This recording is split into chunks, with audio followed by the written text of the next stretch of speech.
Big shout out to the 100 subscribers. I'm glad you guys are enjoying some of the work. I hope you're getting deeper into your fantasy baseball. I really just wanted to share some stuff to help you guys dominate leagues. But seriously, shout out to the 100. I didn't know this was going to happen, but let's get into some fantasy baseball because that's why we're here. I got kind of a casual day.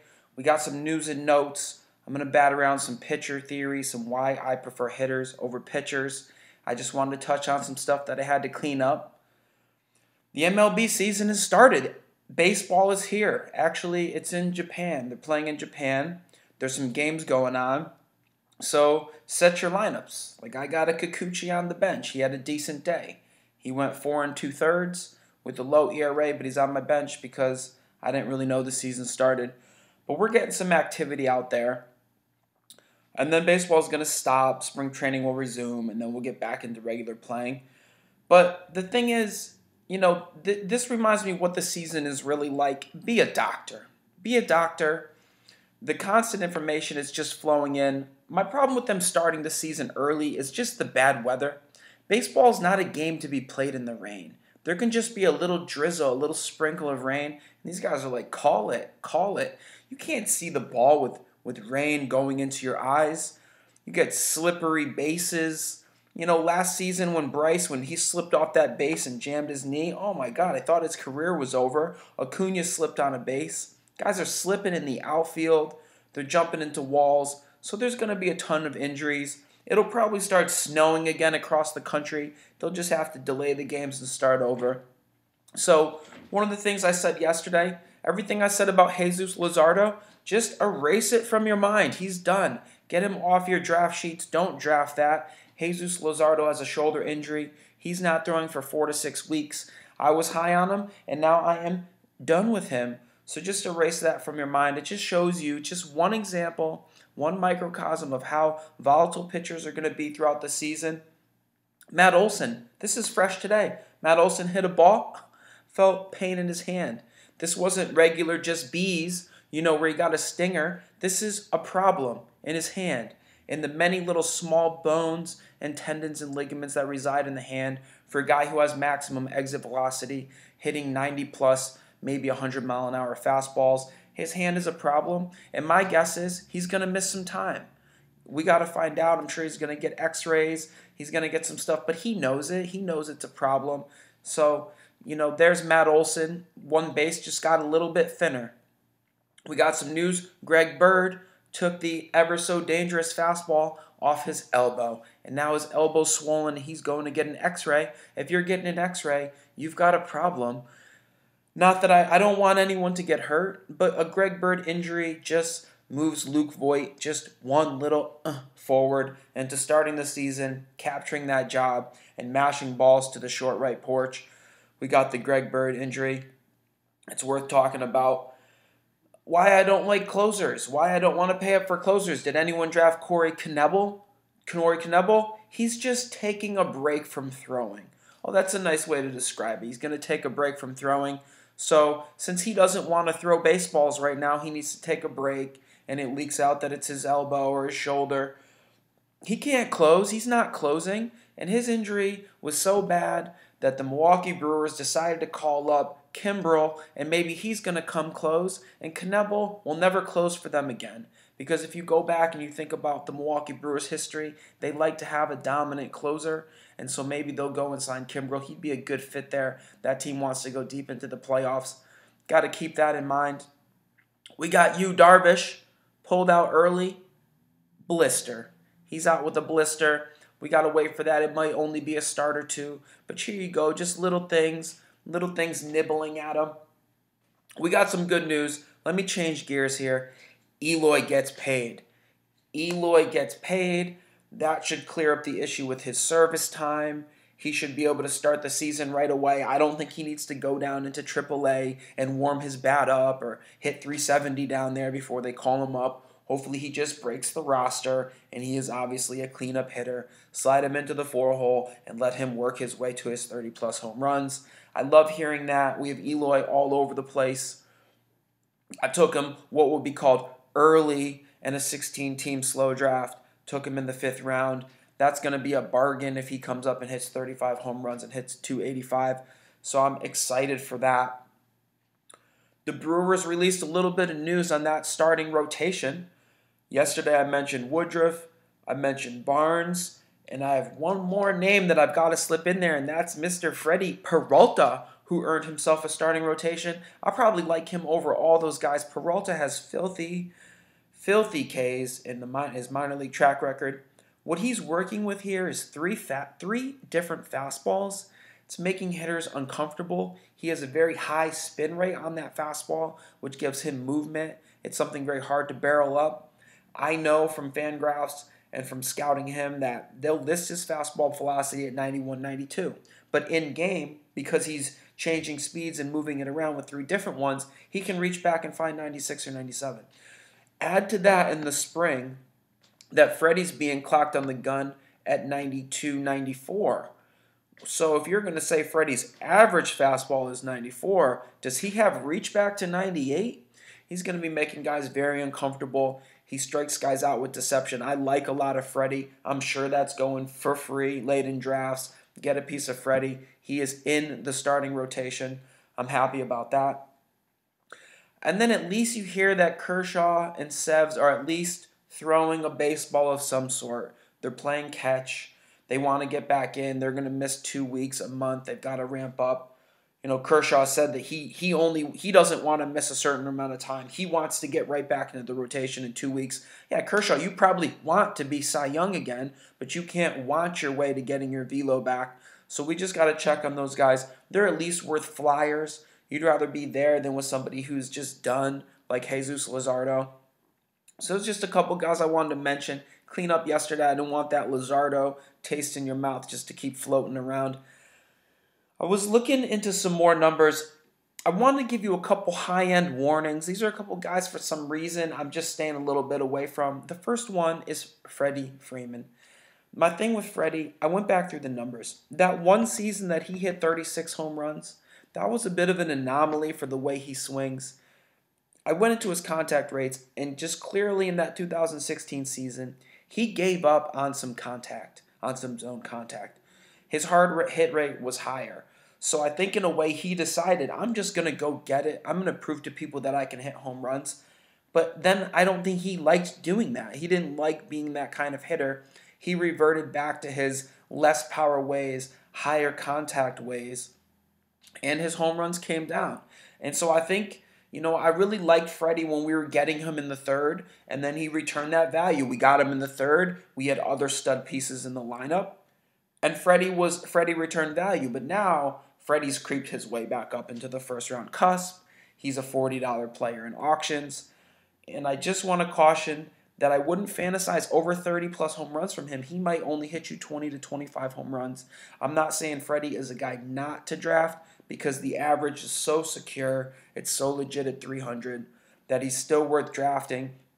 But just maybe don't get carried away. He's not my number one guy if I can wait a little bit and get somebody like a Rhys Hoskins who I continue to be high on. Despite him taking a little bit of a rest with the shoulder issue, it's going to be constant from these guys. They're playing, you know, they're just getting started. I had another guy was Chris Bryant. You know, Chris Bryant's studliness, I don't know if it's his heyday. He's 27.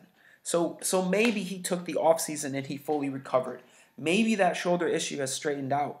But the weakness I'm seeing in the player profile is his O contact is a little bit low. And when your O swing is problematic, it just snowballs. It becomes even worse because pitchers can figure that out. They can figure out that you're going to chase and you're not going to get to it. His in-the-zone contact isn't exceptional. He's not exceptionally laying off like an Aaron Judge with that really stingy eye, a 22 to 25% O swing. So KB is still chasing a little bit. He's not getting to what he wants. The exit velo came down a little bit. The launch angle came down a little bit. And maybe he was hitting all those home runs because he was a high-end launch angle guy. He was a launch angle guy up in the 20%, 18%. But now he's coming back into human territory and the 14, 15% that other power hitters do have. And I just wonder, is this going to be Chris Bryant with the with the Jekyll and Hyde change back and all of a sudden he's a complete stud? Or is he overall wearing down and the injuries are starting to accumulate? He's someone that just makes me a little bit nervous. And I told you I'd like to make fun of how he stands in the box. He's a heavy pull hitter. Maybe the book got out and they found a way to work around some of that power. Just wanted to mention him. Those are my two guys, my two high end that I'm not going to get caught on that cusp and go Freddie and Chris. So I'm just throwing that out there. I could be wrong on both of them. They're young enough. Even though Freddie's approaching 30, running back decline age. So just get that out there. Another little tool that's floating around, baseballreference.com. This is a nice site, very thorough. There's football reference and basketball reference for you all sporters. But baseballreference.com is listing starting pitchers' strength of opposition, what they're going up against in terms of hitters. And so I just want to remind you that these spring numbers are not going to be these in-season numbers. They're going to completely disappear. There's some things that will track, but a lot of it won't. Because the pitchers are going up against potentially single A level hitters, double A level hitters, usually not even a triple A lineup. They're going up against scrubs. That's why they're able to dominate, why they're able to get more strikeouts and lower ERAs than we're going to see as soon as they hit a major league lineup, which is stacked with professional hitters. So you're going to see a little bit of that fluctuation. The other thing I've noticed, I've seen a pattern in some of these high average, high OBP guys that are mashing in spring, but they're really not good contact hitters in the season. And I figured out it's the guys that chase everything. It's your, Buxton swings at everything. Gurriel Jr. swings at everything. Andujar swings at everything. These guys that swing at everything, because the pitchers aren't that good. They're working on stuff. They're trying to work at their curveball. So those guys are up there just teeing off, chasing things, chasing balls all over the place. And yeah, it's leading to numbers. It's leading to results. But wait till these guys get tuned up and dialed up and want to win actual major league games and the adrenaline's pumping. So you're going to see some transition there. I'm throwing a little bit more skepticism on guys that are mashing in the spring if they're high O swings. We're supposed to take a little bit of interest. If a guy is striking out a lot already, that's not a good sign. He shouldn't be striking out already versus, sub-average pitching. So just something to look at. This is pretty much it. I'm just going to throw, because I keep hearing guys, they're really pushing up this pitching theory early, that they have a desire to get that ace. Oh, I'm thinking about going for 2 aces and let the hitters go. And I think there's good hitters in the late rounds. And I just really don't agree with that. I'm going to just give you a 10-category perspective on why I don't agree with that. Let me just discuss a hitter first. Like I said, there's a 5 tool. That's what the 5 tools refers to. Those 5 categories, guys with speed that hit for average and power, runs and RBIs just follow. A hitter is only going to accumulate. If a hitter has a bad day, he's going to hurt you in average. If he goes 0 for 4, he's going to hurt you in average. Joey Gallo is going to pull your average down below what league average would be, which is, let's say, 240 or 250. But everything else, it's either going to happen or not happen. He's going to add a run. He got on base. He added an RBI. If you're in a walk league or whatever, he added a steal. He stole a base. So those 4 categories can only go up. And a bad day can only bring you down. And they're in the lineup the whole week. That's a week of accumulation. You're going up against other teams that are just going to accumulate in 4 categories, potentially 5. Slide over and look at your SPs. Your SP, he's got to work with 5 categories, but there's wins and there's saves. So at best, a pitcher can help in 4 categories. At best, a closer can help in only 3. Maybe Ks, but not the way a starter can, because a closer is only going to get 1 inning, which is going to lead to at most 3 Ks if he's lucky. So, but the key in the categories, you've got 2 ratio categories. You've got ERA and WHIP, which if a pitcher has a bad day, those could go down. Or let's just assume it's trying to see you're trying to win by who sucks the least. Who's going to do the least harm to my ERA and WHIP? And I guarantee you that even our studs, even a Max Scherzer, he will have 1 game this season where he gives up 5 runs in 4 innings. It will happen to him once. It's going to happen to the studs. And on that day, He's not really going to contribute. He's not going to get the win. There weren't a lot of Ks. And your ERA and WHIP, two of them are vulnerable to going up. So there's less certainty. So besides the injury risk uncertainty and the ERA and WHIP uncertainty, but I'm not going to stop there. Yeah, Ks, K per 9 is going to exist. Guys that have a really filthy arsenal and get a lot of swinging strike is going to lead to Ks. That's going to happen for you. But wins again are kind of lucky. This is why some leagues are switching to QS, quality start, because the win isn't fair. What if the other hitters are going off? What if your guys don't hit? What if you only gave up 2 runs over 7, but you guys didn't score any runs and now you're not going to get the win? What if your bullpen is terrible and they come in and they blow the game? They give up a 5-run inning and now your win is wiped off the board. This is Jake DeGrom last season. He didn't have a lot of wins because there's other factors involved. So your pitchers don't have as much control. I continue to draft hitters and get to know the pitchers late. That's why I'm mentioning a Freddie Peralta. You know, there's guys on the waiver. I'm going to waiver wires in leagues. There's all sorts of guys I would stream. I'll stream Alex Cobb at Tampa Bay. You know, who knows really what's out there. Just a little bit of theory to have you continue to bolster your hitters. I gave out the auction grades in the last one, and in my haste, I left a team off. So I'm going to just touch on and do it now. This was the 6th ranked team in the auction. Just to be fair, this is H2O Longbomb's team. I really shouldn't have missed him. I said B plus at first. I looked deeper. This was an A minus team from last week's auction. Starts off with Manny Machado for $35. Starling Marte, $25. George Springer, $20. And he just recouped value. He's going to work through the entire draft for 23 more picks. Zach Greinke, 23. Torres, 20, Strasburg 23. And what I did see from the league generally is a little bit of a 2 ace theory. You know, we talked about getting acey, and a lot of that seems like 2 aces. You know, 2 guys that if they go well will yank down that ERA and WHIP, give me a couple W's. If you're a 2-start guy, maybe give me 2 W's and throw some K's up on the board, and we'll sort it out with the rest of the staff. So we're seeing some of that 2-starter action here. Kirby Yates for 12, excellent. Barrios for 18, Segura for 14, Piscotty for 4. Piscotty's looking good. I think he's heading in the 3-hole in Japan right now. Jesus Aguilar for 10. I wish I had Aguilar on my team for 10. Posey for 4, Molina for 4. 2 catcher strategy. Bounce him around. Make sure he's getting productivity out of that catcher spot. Doolittle for only 6.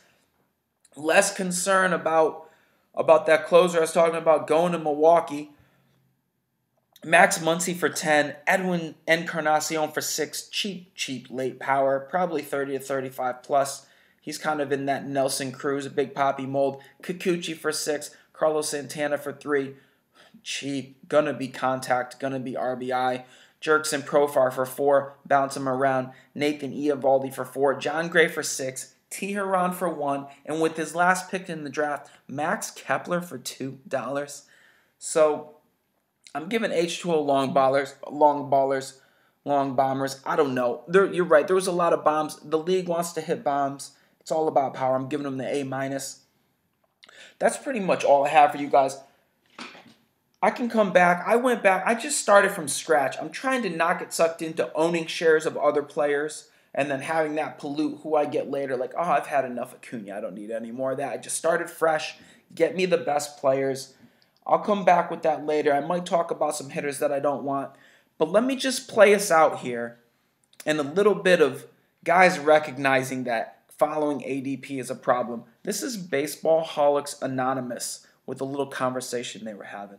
It's very much a copycat industry. I feel like once ADPs are set, people don't vary a whole lot out of that. I feel like there's almost like there didn't used to be as much of a shame factor, but nowadays if you really jump on a guy, there's a little bit of a shame factor. You know what the guy's value is. And I've said it before myself, how, like, you know, if you take a guy at the top end of his value, then it goes on. There was one more piece on there. He's talking about, the other guy comes back and he says, you know what? In the last 3 years, I've realized I don't pay as much attention to ADP. These guys are starting to get it.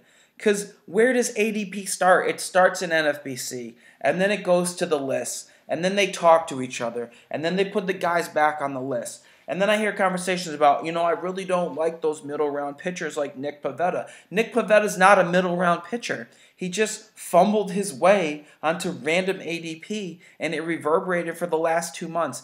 This is why we make our own list. This is why we ignore ADP.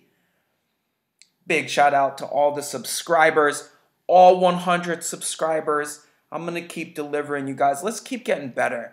I've got some more layers to dig into. I'm going to try to keep getting better, and I'm going to bring you guys along with me. Later.